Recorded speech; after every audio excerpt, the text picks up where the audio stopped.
really funny man, one of my favourite comedians. Give all your love to Mr. Neil Delamere!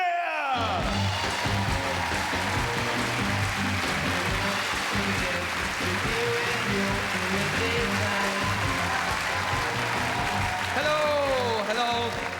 Nice to be back here in Northern Ireland, ladies and gentlemen. Slightly more threatening than the Republic of Ireland, I think we'll all agree. Even the road signs. There's a road sign halfway down a hill in Newry, and it just says, try your brakes.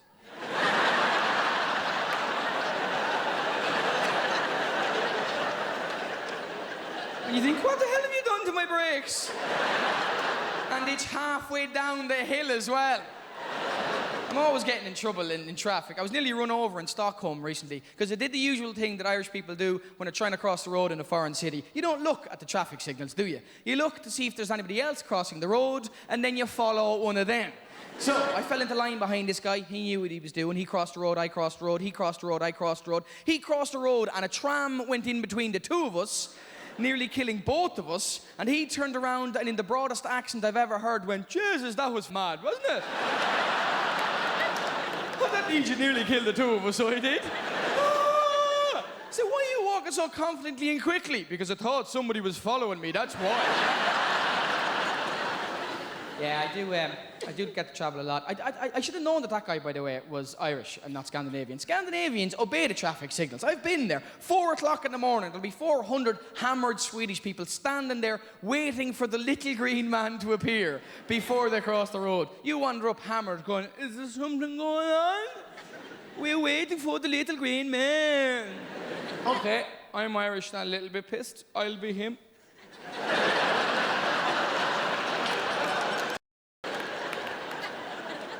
They're not like the Vikings. Oh, no. The Vikings were mental. They're the reason we drink so much. 1,000 years ago, a water supply in a Viking town would get contaminated. So they would give children as young as 3 beer so they didn't have to drink the water. That's not good. You'd have to get a hangover. Imagine you were 3 and you call into your mate, and he's 3 as well, and he's just sitting there in dark glasses.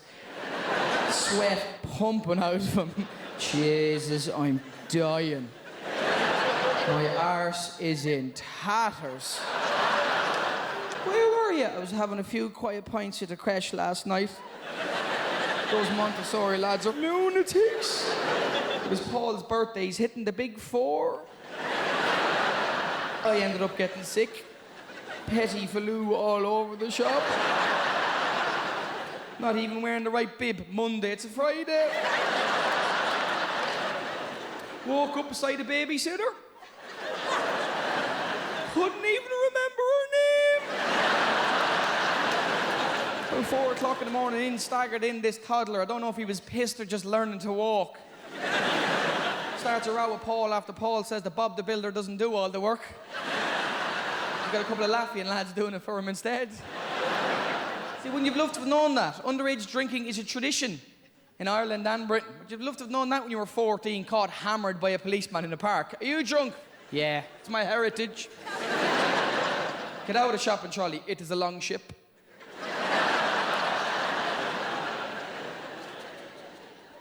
I do have respect for the police, obviously, yeah. I have a favourite policeman. He's a policeman near where I live, and he's just qualified. He's 5'2", and he's just qualified. That's brilliant. 5'2", and he works for the traffic corps as a cone, I would imagine. Imagine being pulled over by him. You'd hear the knock on the window.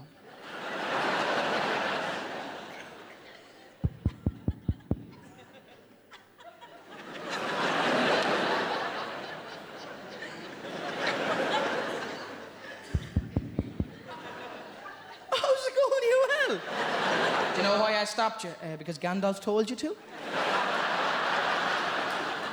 Don't be smart, don't be grumpy.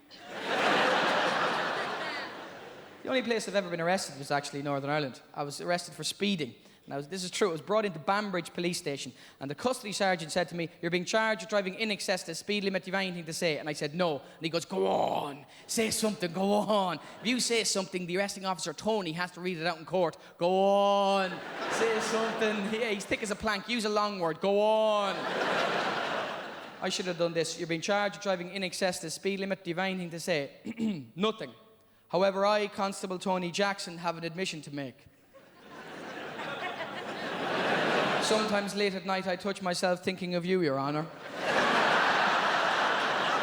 Because he would have to go into court and go, the defendant said nothing. However, I, Constable Tony Jackson, have an admission to make.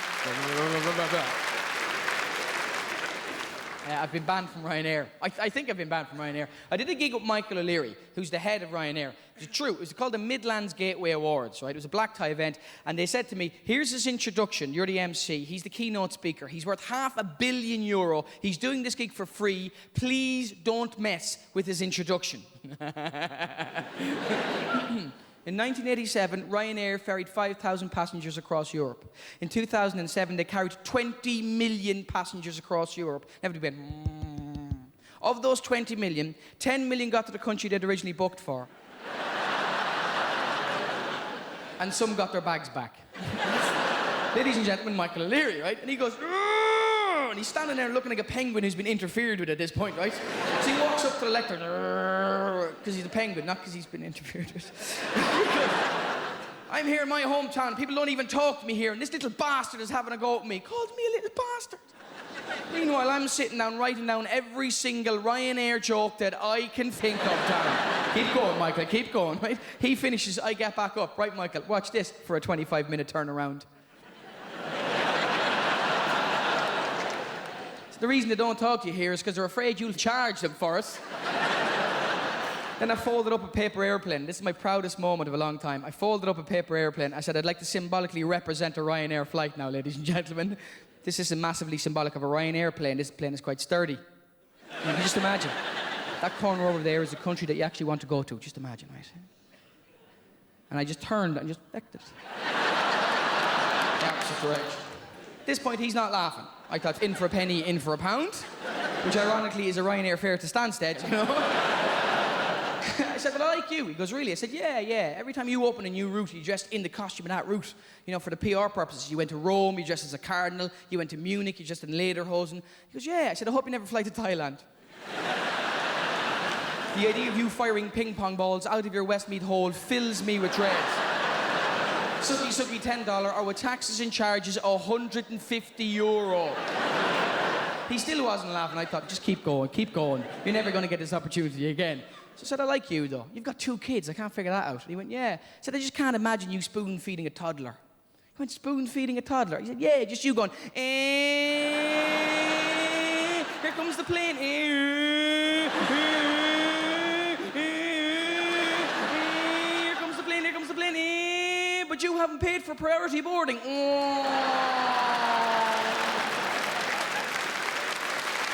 Ladies and gentlemen, it's been a pleasure to play this night. Enjoy the rest of your night. See you again sometime. Good luck. Goodbye.